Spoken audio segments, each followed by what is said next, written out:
Hello दोस्तों, आज हम लोग सीखने वाले हैं एक्सरसाइज 8.2 का question number second. Question number second के कितने पार्ट हैं? 4 पार्ट हैं, जिनको हम सब लोग सॉल्व करने वाले हैं। इसमें क्वेश्चन ये पूछा है कि choose the correct option and justify your choice. मतलब कि ये टिक द करेक्ट ऑप्शन ही है, लेकिन बोल रहा है कि आपका जो ऑप्शन है उसको जस्टिफाई करके बताना है, मतलब बताना है कि ऐसा क्यों हुआ है। ठीक है, तो हम इसको बारी बारी से सॉल्व करेंगे। क्वेश्चन नंबर फर्स्ट के जो सभी पार्ट हैं वो हमारे पिछले लेक्चर में कंप्लीट हो चुका है। अब आते हैं क्वेश्चन नंबर सेकंड के सभी पार्ट को सॉल्व करते हैं। तो चलते हैं क्वेश्चन नंबर सेकंड पे। क्वेश्चन नंबर सेकंड हमारा लिखा हुआ है, ये हमने क्वेश्चन लिख रखा हुआ है कि 2 tan 30 upon 1 plus tan square 30। Simple सा है, हमें ट्रिपलेट अगर याद है तो ये भी हमसे बड़े आसानी से बन जाएगा। चलते हैं, सिर्फ जो लिखा हुआ है उसकी हम लोग वैल्यू पुट कर देंगे और हमारा आंसर आ जाएगा। सॉल्व करते हैं तो यहाँ पे लिखा हुआ है 2 tan 30। अब tan 30 की वैल्यू कितनी होती है ये आपको याद ही होगा, कितनी होती है 1 अपॉन अंडर रूट 3। तो यहाँ पे लिख लेंगे 1 अपॉन अंडर रूट 3। ठीक है, हमने कुछ नहीं किया है, 2 लिखा था तो 2 इंटू tan 30 की वैल्यू जो भी थी वो हमने लिख दी है। फिर है अपॉन, तो यहाँ पे हमने लगा दिया अपॉन 1 प्लस tan स्क्वायर 30। मतलब पहले tan 30 की वैल्यू लिखनी है फिर स्क्वायर लगा देना है, तो 1 अपॉन अंडर रूट 3 का स्क्वायर। ठीक है, अब इसी को सॉल्व करेंगे तो क्या हो जाएगा, 2 1 जा 2 upon under root 3 upon 1 plus 1 का स्क्वायर क्या होगा 1, और अंडर रूट 3 का स्क्वायर होता है क्या 3। ठीक है, अब इसको हम लोग सॉल्व कर देंगे तो 2 अपॉन अंडर रूट 3, इसके अपॉन में हम 1 मान सकते हैं। ठीक है, क्योंकि 1 1 जा तो 1 ही होना होगा, तो 1 और 3 का एलसीएम क्या आएगा 3। और जब इसको सॉल्व करेंगे तो क्या आ जाएगा 3 प्लस 1, क्योंकि इसका इसमें हम डिवाइड करते हैं, जो डिविडेंड मिलता है उसको न्यूमरेटर के साथ यानी ऊपर मल्टीप्लाई करते हैं। ठीक है, देखिए 2 upon under root 3 upon 3 plus 1 कितना आ गया 4 अपॉन 3। ठीक है, अब रूल के हिसाब से इसका मल्टीप्लाई इसके साथ किया जाता है और इसका मल्टीप्लाई इसके साथ किया जाता है। ठीक है, तो 3 2 जा 6 upon 4 under root 3, 4 under root 3। इसको कट करेंगे तो 3 2 नहीं 2 3 जा और 2 2 जा 4। ठीक है, क्या आ गया है 3 अपॉन 2 अंडर रूट 3। लेकिन ये ऐसा कुछ हमारे ऑप्शन में है नहीं, ठीक है ना, क्योंकि इसमें सबकी वैल्यू पूछी गई है और इसमें से किसी की भी वैल्यू ये नहीं होती है। तो इसको हम थोड़ा सा आगे सॉल्व करेंगे। देखिए, हम 3 को क्या under root 3 into under root 3 लिख सकते हैं, क्योंकि अंडर रूट 3 और अंडर रूट 3 की वैल्यू क्या होगी 3। तो यहाँ पे लिखेंगे under root 3 into under root 3 upon में 2 अंडर रूट 3 ऑलरेडी लिखा हुआ है। ठीक है, अब देखिए एक अंडर रूट 3 से एक अंडर रूट 3 कैंसिल आउट हो गया, बचा क्या हमारे पास अंडर रूट 3 अपॉन 2। अब अंडर रूट 3 अपॉन 2 किसकी वैल्यू होती है, ये वैल्यू होती है किसकी, साइन 60 की वैल्यू होती है। और यहाँ पर देखिए ऑप्शन नंबर ए में दिया गया है क्या साइन 60।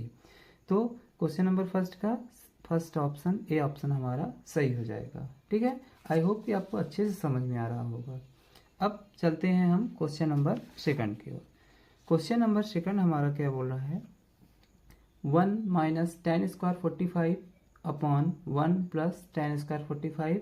ऑप्शन में ये हमारे 4 ऑप्शन दिए गए हैं।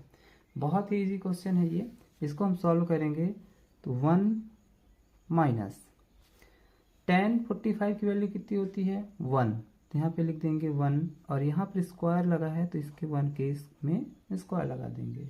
ठीक है, क्योंकि tan 45 की वैल्यू में स्क्वायर लगा है तो वैल्यू 1 होती है तो इसमें स्क्वायर लगेगा ही। फिर लिखा हुआ 1 प्लस tan 45 का स्क्वायर 1 का स्क्वायर, क्योंकि tan 45 की वैल्यू 1। ठीक है, 1 माइनस 1 का स्क्वायर क्या होगा 1 अपॉन 1 प्लस फिर से 1 का स्क्वायर क्या हो जाएगा 1। तो 1 में 1 गए तो क्या बचा 0 और 1 1 2, 2 0 जा 0 आ गया, बस हमारा ये सॉल्व हो गया। ये देखिए फिर ऑप्शन नंबर डी हमारा इसका क्या हो जाएगा, सही हो जाएगा।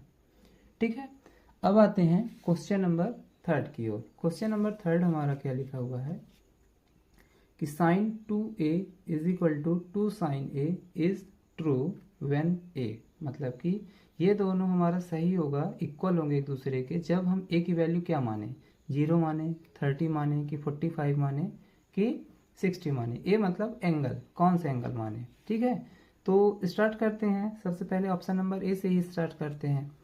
ऑप्शन नंबर ए अगर रखेंगे तो यहाँ पे लिखा हुआ है sin 2a is equal to 2 sin a। अब a को क्या माना, एंगल हम 0 मानते हैं, तो sin 2 into 0 is equal to 2 sin 0। ठीक है, अब sin 2 0 जा 0 is equal to 2 into sine 0 की वैल्यू कितनी होती है, 0, तो यहाँ पे आ जाएगा क्या, 0। अब देखिए यहाँ पे साइन 0 की वैल्यू अभी हमने बताई क्या होती है, 0 इज इक्वल टू 2 0 जा 0। ये लीजिए हमारा LHS और RHS इक्वल आ गया, मतलब वही बोल रहा है ये दोनों इक्वल होंगे is true when a is equal to, जब a इज इक्वल टू क्या हो जाएगा हमारा 0। लीजिए पहला ही ऑप्शन हमने उठाया और वही हमारा क्या हो गया, सही हो गया है। ठीक है, अब आते हैं हम क्वेश्चन नंबर 4 की ओर। क्वेश्चन नंबर 4 क्या बोल रहा है 2 tan 30 degree upon 1 minus tan square 30, और ये हमारे चार क्या दिए गए हैं, ऑप्शन दिए गए हैं। इसको सॉल्व करते हैं तो लिखेंगे 2 इंटू tan 30 की वैल्यू कितनी होती है, 1 upon under root 3 upon 1 minus tan square 30, फिर से tan 30 की वैल्यू लिख देंगे और उसका स्क्वायर लगा देंगे, ये हमारा स्क्वायर लग गया। इसको सॉल्व करेंगे तो 2 1 जा 2 upon under root 3 upon 1 minus, अब इसका स्क्वायर लगाएंगे तो 1 का स्क्वायर क्या हो जाएगा 1, और अंडर रूट 3 का स्क्वायर क्या हो जाएगा 3। इसी को हम सॉल्व करेंगे और हमारा आंसर आएगा 2 अपॉन अंडर रूट 3 अपॉन, इसके अपॉन में 1 मान सकते हैं, पिछले क्वेश्चन में ही हमने इस तरीके क्वेश्चन को सॉल्व किया है। 1 और 3 कैल्शियम क्या आ जाएगा 3, यहाँ पर आ जाएगा 3 minus 1 is equal to 2 upon under root 3 upon 3 में से 1 जाएंगे तो 2 अपॉन 3। रूल के हिसाब से इनका मल्टीप्लाई इसके साथ, इसका मल्टीप्लाई इसके साथ होगा, तो 3 2 जा 6 upon 2 under root 3, 2 under root 3। अब 2 1 जा 2 और 2 3 जा 6, यहाँ पर क्या आ जाएगा 3 अपॉन अंडर रूट 3। अब इसमें से जो भी ऑप्शन दिए गए हैं इनमें से किसी की वैल्यू 3 अपॉन अंडर रूट 3 नहीं होती है, तो इसको हमको चेंज करना होगा। चेंज किस तरीके से करना होगा, अभी हमने जो क्वेश्चन नंबर फर्स्ट किया है उसी तरीके से हम 3 को लिख सकते हैं under root 3 multiply by under root 3, क्योंकि इनको सॉल्व करेंगे तो वैल्यू हमारी 3 ही मिलेगी, और अपॉन में हमारा अंडर रूट 3 है ही ऑलरेडी। अब एक अंडर रूट 3 से एक अंडर रूट 3 हमारा कैंसिल आउट हो जाएगा, बचेगा क्या हमारा अंडर रूट 3, और अंडर रूट 3 जो है किसकी वैल्यू होती है, tan 60 की वैल्यू होती है। ठीक है, तो ये आ गया हमारा tan 60, ऑप्शन नंबर सी इसका सही हो गया। और इसी तरीके से हमारा ये क्वेश्चन नंबर 2 के जितने भी टाइप्स थे ये हमारे सॉल्व हो गए। एग्जाम पॉइंट ऑफ व्यू के हिसाब से ये बहुत ही इंपॉर्टेंट हैं, क्योंकि टिक द करेक्ट ऑप्शन आते हैं, उसको हम लोग सॉल्व करेंगे। ठीक है, अब आते हैं क्वेश्चन नंबर 3 की ओर। क्वेश्चन नंबर 3 क्या बोल रहा है, if tan a plus B is equal to under root 3 and tan a minus B is equal to 1 upon under root 3, show find a and b। तो हमें वैल्यू a और b की value find करनी है। ठीक है, अब देखिए इसमें tan की बात की जा रही है, तो इसलिए हम लोग वैल्यू tan की ही देखेंगे, अदरवाइज और किसी की वैल्यू हम लोग नहीं देखेंगे। कंफ्यूज में नहीं होना, क्योंकि tan का जस्ट अपोजिट कॉट होता है, उसके में भी वैल्यू यही आती है। ठीक है, तो चलते हैं इसको हम लोग सॉल्व करते हैं। कि क्वेश्चन हमने लिख रखा है, यहाँ पे लिखते हैं। सबसे पहले यहाँ पे लिखा हुआ है tan A plus B, tan a plus B is equal to √3। ठीक है, tan a plus B is equal to, अब √3 tan की टेबल में किस में आता है, तो tan 60 की वैल्यू कितनी होती है, √3, तो यहाँ पे लिखेंगे tan 60, क्योंकि √3 किसकी वैल्यू होती है, tan 60 की ही, तो यहाँ पर हम इस तरीके से लिख सकते हैं।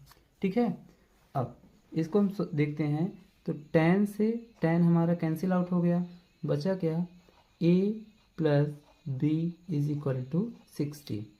ये हमारा हो गया इक्वेशन नंबर फर्स्ट। ध्यान से इसको देखिएगा, बहुत इंपॉर्टेंट क्वेश्चन है ये। ठीक है, फिर देखते हैं, फिर लिखा हुआ है यहाँ पर tan a minus B is equal to 1/√3, तो यहाँ पे लिखेंगे tan a minus B is equal to 1/√3। फिर से इसे सॉल्व कर देंगे, तो जो लिखा है उसको लिखेंगे tan a minus B is equal to, अब tan के टेबल में 1/√3 की इसकी वैल्यू होती है, तो tan 30 की वैल्यू होती है, tan 30 की वैल्यू कितनी होती है, 1/√3। फिर से हमारा tan से tan कैंसिल आउट हो जाएगा, बचेगा क्या, a minus B is equal to 30। यहाँ पर a plus B is equal to 60 और यहाँ पर a minus B is equal to 30। ये हो जाएगा हमारा इक्वेशन नंबर सेकंड। बस हमारा क्वेश्चन सॉल्व हो गया है। इसको हम क्या करेंगे, ऐड कर देंगे और वैल्यू पुट करेंगे। तो यहाँ पे लिखेंगे adding equation first and second.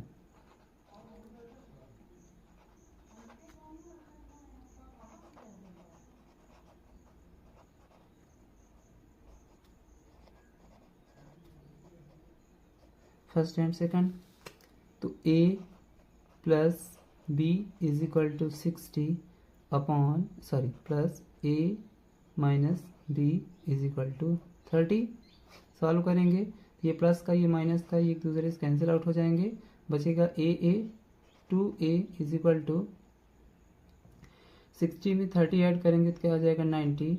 a is equal to क्या हो जाएगा 90/2, कट जाएंगे कितने टाइम में, 45 टाइम में, तो a इज इक्वल टू कितना हो जाएगा 45 डिग्री। ठीक है, अब हमें a की वैल्यू मिल गई है। अब a की वैल्यू को चाहे आप इक्वेशन नंबर फर्स्ट या फिर चाहे इक्वेशन नंबर सेकंड किसी में भी रखेंगे तो हमें b की वैल्यू मिल जाएगी। तो यहाँ पर हम लिख देंगे put the value of equation, put the value of a in equation first में रख देते हैं। ठीक है, फर्स्ट में रखते हैं। फर्स्ट हमारी इक्वेशन क्या बोल रही है, a plus B is equal to 60, a plus B is equal to 60। अब a की वैल्यू क्या आई है 45, तो जहाँ पे a लिखा है वहाँ पे क्या लिख देंगे 45 plus b is equal to 60। हमें b की वैल्यू चाहिए, इसलिए हमें 45 को इक्वेशन के इधर भेजना पड़ेगा, 60 प्लस 45 इधर जाएगा तो minus 45, b is equal to कितना आ गया 60 में से 45 माइनस करेंगे तो कितना आ गया 15।